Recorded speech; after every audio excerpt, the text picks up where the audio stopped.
अगली खबर मध्य प्रदेश से।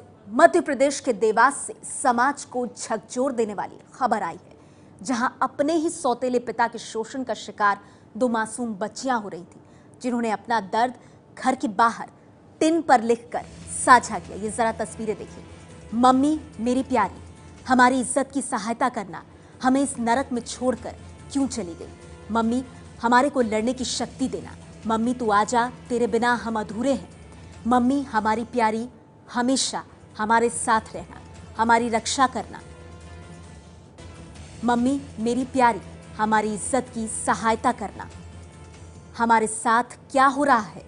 मम्मी हमारे को लड़ने की शक्ति देना, हम पापा को मार सकें। मम्मी तू आजा, तेरे बिना हम अधूरे हैं। मम्मी हमारी प्यारी, मम्मी हमारी इज्जत की सहायता करना, हमारे साथ क्या हो रहा है। मम्मी हमारे को लड़ने की शक्ति देना, हम पापा को मार सके। देवास में इस घर के बाहर लिखे गए इसी दर्द को देखकर चाइल्ड हेल्पलाइन एनजीओ के सदस्य हरकत में आए। वो बच्चियों से मिले और फिर सौतेले पिता को गिरफ्तार कर लिया। रोज दाल पिलाते थे, मारते थे रोज। मैं हमको गोलियां खिलाते थे, कभी कभी नशे भी ऐसे ही। अच्छा, गोलियां भी खिलाते थे?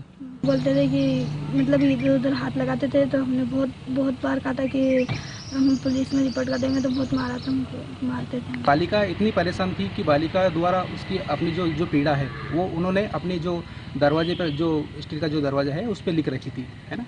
तो उस पर लिख रखा था कि माँ तू हमसे दूर क्यों चली गई है, और जो हमारे पिता हमारे साथ ये गलत हरकत कर रहा है, तो हमको इतनी शक्ति दे कि जो हमारे पिता को मतलब हम कुछ मतलब इतनी उसको सज़ा दे सकें।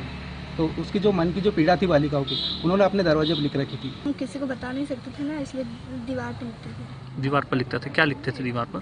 लिखते थे मम्मी हमको इस नरक के छोड़ के गई। जो मन में आता था वो लिखते थे मम्मी। मतलब जो पापा परेशान करते थे वो पीड़ा अपनी लिखा करती थी, तो उस पर मतलब मदर की के लिए आप लिखा करते थे?